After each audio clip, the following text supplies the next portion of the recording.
Is passive Bitcoin the future of entrepreneurship? Previous to this recording, Ray and I were in a discussion twice about passive income and passive Bitcoin. And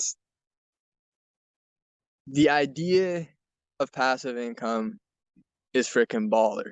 You're just chilling, you're just relaxing, and the dough is coming in. You're just going about your day to day life, having fun, making a difference in the world however you see fit, and you're getting paid through these means, through these streams of income. That's really cool. People aspire, that's some people's dreams. People aspire to reach that point. But to take that to the whole other level would be passive income through Bitcoin or passive Bitcoin. And kind of how this is that level up is one, you're not getting taxed. That Bitcoin is yours. You are the sole proprietor of that Bitcoin. You're the sole owner of that Bitcoin.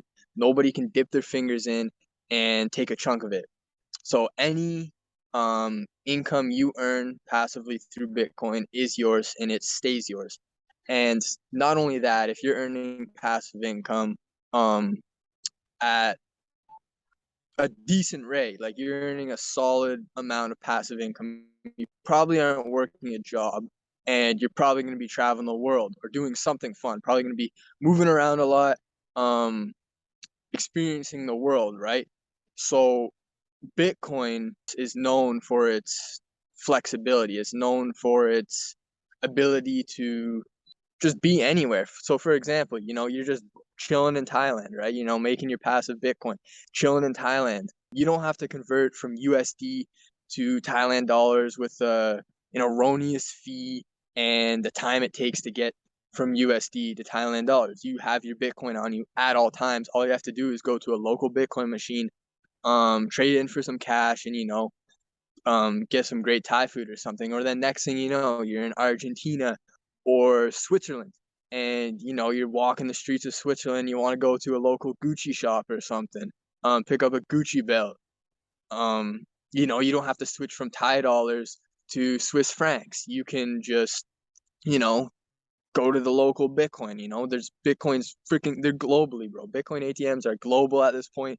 It shouldn't be an issue to find a Bitcoin ATM. So you just go to the Bitcoin ATM, trade in some Bitcoin for however much a Gucci belt costs, and there you go. You got your Thai food in Thailand and your Gucci belt from Switzerland, and you're rolling, man. And all that's coming passively. It's all of that's coming from whatever streams of income that you have that's generating you Bitcoin. So not only is it untaxed, it's with you everywhere. It's in your brain, bro.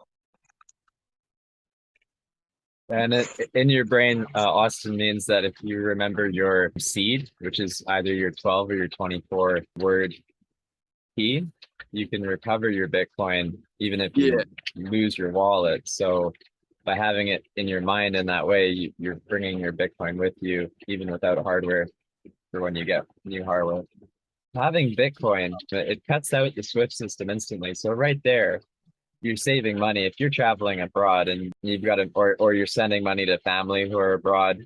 Every time you do that through the Swift system, you're paying a significant portion of that money you want to move. And it also slow. It takes days. Bitcoin takes 10 minutes to make that movement. And if you're just carrying your wallet with you, well, obviously it takes no time because it never left your wallet. Yeah, there's certain complexities, I'm sure, to making income. Let's just start with active income. To make active income with Bitcoin, you provide a good or a service. So you sell something, either it being your time or a product. Um, and when you do that, you need to find somebody that's willing to pay in Bitcoin. So if you're going to provide a good or service, and then you're going to somewhat sell something in a way that's harder to because there's a smaller market that will pay Bitcoin for lack of technical knowledge or convenience. You need to provide a service to a starving market or to a market that would benefit from the anonymity of paying in Bitcoin. So providing anonymous services, say anonymous web hosting, or say you're a software engineer and you take it upon yourself to develop a virtual privacy network or a VPN. Well, it would make sense if you're providing a VPN service to people for them to pay with an anonymous medium of exchange rather than from their bank, right? So if they really want to ghost on the internet, anonymous Oh, payments. definitely. So I definitely say incentivize the service being made in Bitcoin, or make it more competitively priced than parallel services by making it cheaper than those services, because as a Bitcoin service or a Bitcoin sale, you're not paying taxes because you're out of the system.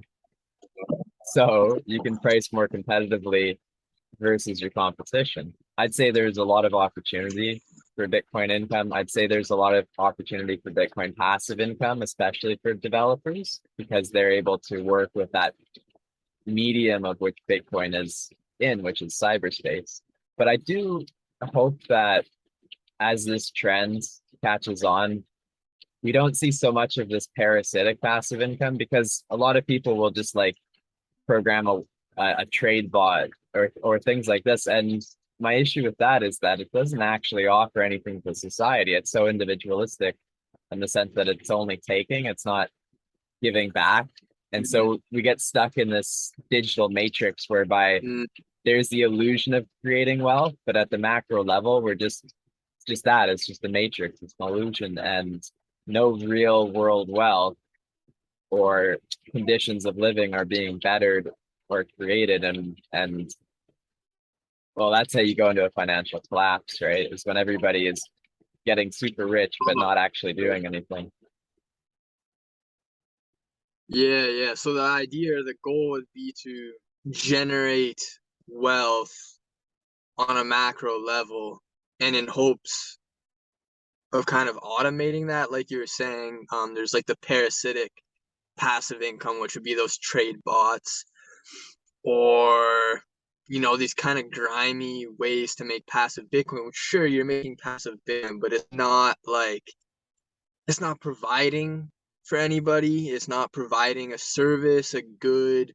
It's not making the world better, as opposed to, for example, something a little more artsy, but a clothing brand, like a crypto clothing brand, and getting paid in Bitcoin that way. Sure, by no means is it making the world some amazing place, but it's providing a service, it's providing awareness, and you get paid in Bitcoin for your value, or how much, for what it's worth.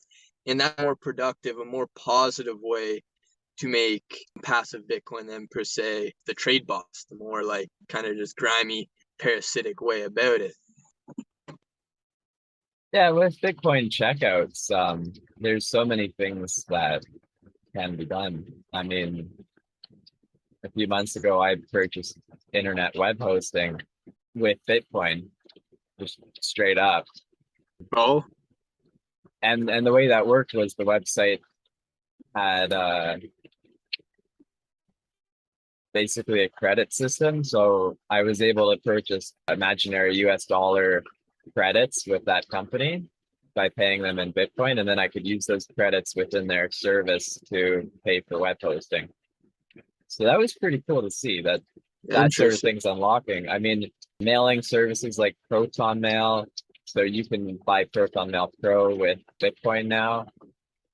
There's a lot of VPNs, like I mentioned, that are starting to do that too. I really think that's the target market with Bitcoin right now, Mm. is a lot of privacy value in companies. So secure email, secure messaging. Oh, to add another category to that, memberships, like Uh, information. For example, there's a YouTuber that I think you've heard of, Rain, as well, Academy of Ideas. But they have a membership program, right? And you can subscribe to that using Bitcoin.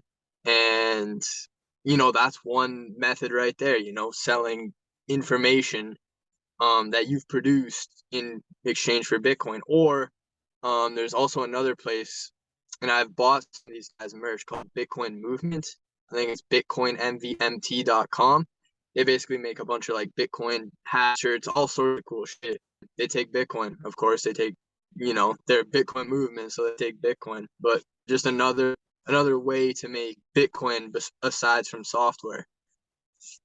Yeah, that's huge actually. That's probably the most valuable thing that can be paid for with Bitcoin as information. I mean, and it makes total sense, right? Like teaching people how to do stuff, that's the most valuable service of all because it levels them up and empowers them to do that Yeah. thing that you teach them going forward.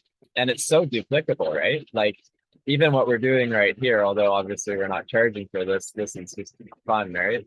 But we're Yeah. sharing ideas here, right? Sharing information with an Hmm. audience that and it's not like, for instance, this conversation between us, if we were to try to do this, with say have a conversation with somebody about Bitcoin thousands of times, for instance, to get that message out there, or to record a video and then share that conversation on a platform where it can get views over and over again.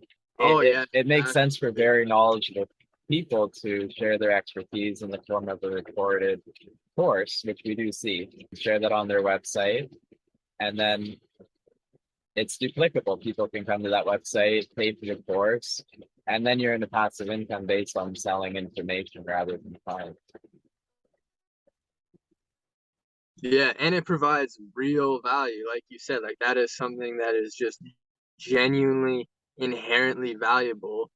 And however many times the person needs to come back and watch that video, once they have, paid their subscription, they can repeat that, replay that video as many times until they get it, instead of, for example, having a one-on-one conversation 10, 20, 100, 1,000 times. They can do the due diligence and they can, go at their own pace. And yeah, that's just extremely valuable. And I think that's really cool. Selling information for Bitcoin. Hmm. That moves my mind into this just briefly into the difference between Web 2.0 and Web 3.0. So we've been in Web 2.0 for quite a while, maybe a bit more than a decade. And the basis of Web 2.0 is that all the money is in the advertising and the information data collection, right? So when you're watching a video on YouTube, you're on Web 2.0 because the basis of how YouTube works is in exchange for your information, so data collection when you're using YouTube, and then also in exchange for your attention when you have to watch an advertisement before a video, you're paying Hmm. to watch that content. You just don't know it, or you do. You're smart and you do know it, and you don't mind. But with Web 3.0, we're going to be moving away from that into a blockchain-based internet where the value is actually in the service, right?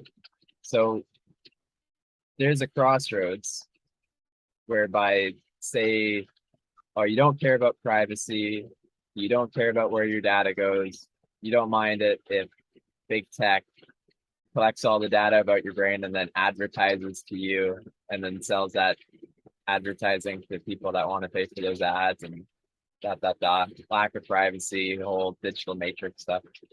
And then the other turn is you pay for the service that you want on the internet. You pay for, say, your instant messaging, or you pay for your education on like courses Or and for videos. videos, for example, streaming each second that you watch to the content creator, so that every second you put in to that content that you're consuming, you're paying a little bit. So you're gonna be very conscious about where you put your attention. You're not just gonna put your attention into some toy review or video game let's play for like 10 hours. You're gonna be like, wait, I'm paying for this, unless you like that and you really find joy and entertainment in that. But you're going to be a lot more conscious about exactly where you're putting your attention, because you are literally paying by the second. Wow, I'd say that'd be actually really good change. I mean, how many people, and I'll put my hand up, have spent way too much time, say, watching YouTube videos in a day, or end up like going down the Netflix pick. So I guilty. mean, like, and then the feeling of guilt and resentment about that experience, because come out of that, like, what the heck? Where did my last 8 hours go? What have I done today? What have I accomplished? What have I lived? Just lived in Web Yeah, 2.0 making Google rich with your attention, 'cause that's what it's all about. It's our attention. Whereby, on the other hand, if we're using like a lightning-based streaming service that you pay per minute or whatever, there's that instant precaution, like, oh, I should really like optimize my time because time is now actually costing me something that we Yeah, measure time as is literally monetary. money. Time Yeah, is it literally value. makes that connection a little better. We're already paying with our time to use these services, and I'd say we're paying far too much because it's wasting our lives, getting locked up in cyberspace algorithm hell. Yeah, what better way to avoid that than by putting a price tag on it? It's like, hey, buddy, you want to, instead of getting to go into a jail and a free card, you have to pay to get into jail. Yeah.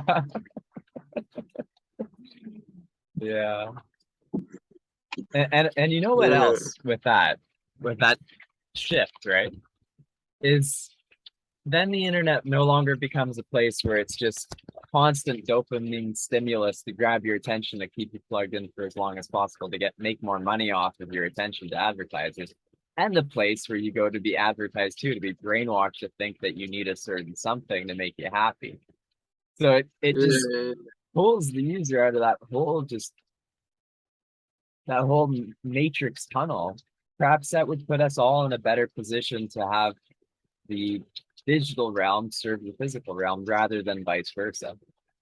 And the people, the best content creators, like who is genuinely the best content creator will be rewarded for it. Because we're not going unconscious anymore. We are being conscious with our attention at this point because we're paying. So the person who does the best, who is the best content creator, people will consciously put their value in him, and he will be rewarded, or she or whoever will be rewarded handsomely for the quality of their content. It won't be, I don't think we would be in this like, quick grab, quick attention, just reaching for people's attention. I think it'd be a more like structured, more conscious effort would be put into the creative process. And it wouldn't be so much about kind of bringing people down and sucking their attention and just like draining them of their resources. It would be more of a lifting up. It'd be more of a bringing people together, and yeah, kind of like an enlightening experience that people would want to put their value into. And I could just see that being a good thing. I don't quite know exactly where I was going with that, but it looked beautiful in my mind. That's all I could say. Looks good from out here too, man. Yeah, yeah, On that note, like because rather than having a lot of clickbait stuff, right, just grab your attention. I yeah, mean, yeah, yeah. when you're on a lightning based streaming service that charges per time interval, well, you want every minute that you're sharing with the audience to be informative and useful, so that engaging with that content, watching that content, I mean, it makes sense and it keeps them interested, right? Because if you just sharing garbage to get clicks so that people watch those ads at the start and then you're done. Well, in this new sort of system, well, you wouldn't make any money because they've watched for the first like minute and be like, oh, this person doesn't know what they're talking about, or oh, they're just wasting my time and go look for Yeah, somebody else, exactly, right? exactly.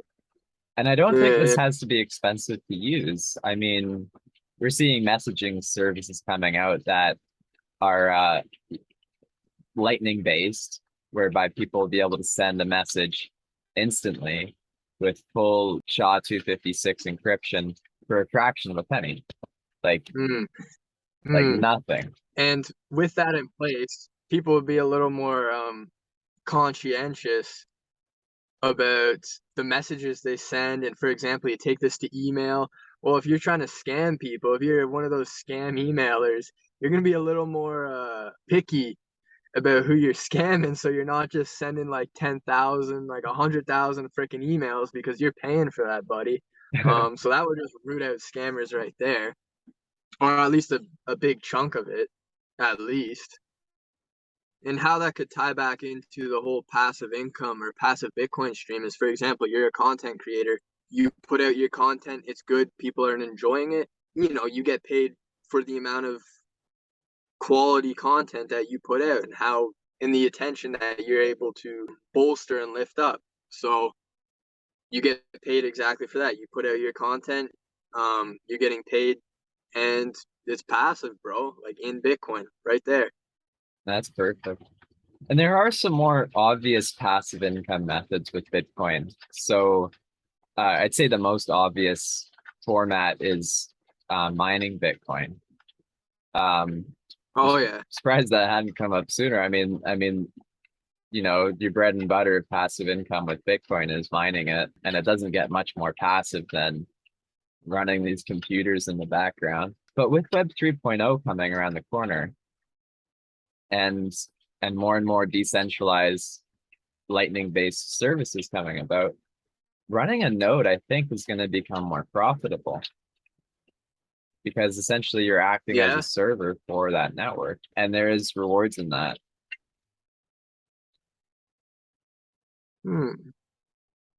Okay, thank you guys for watching episode 8 of Bits of Truth. I had a blast like always talking with you, Rain.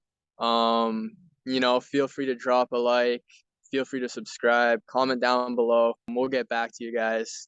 Yeah, anything you want to say, Rain, before we cap off this episode? Oh, thanks for the great chat, Austin. Thanks for everyone that's tuned in to hear what we have to say about passive income Bitcoin. Cheers, guys. Yeah. Peace.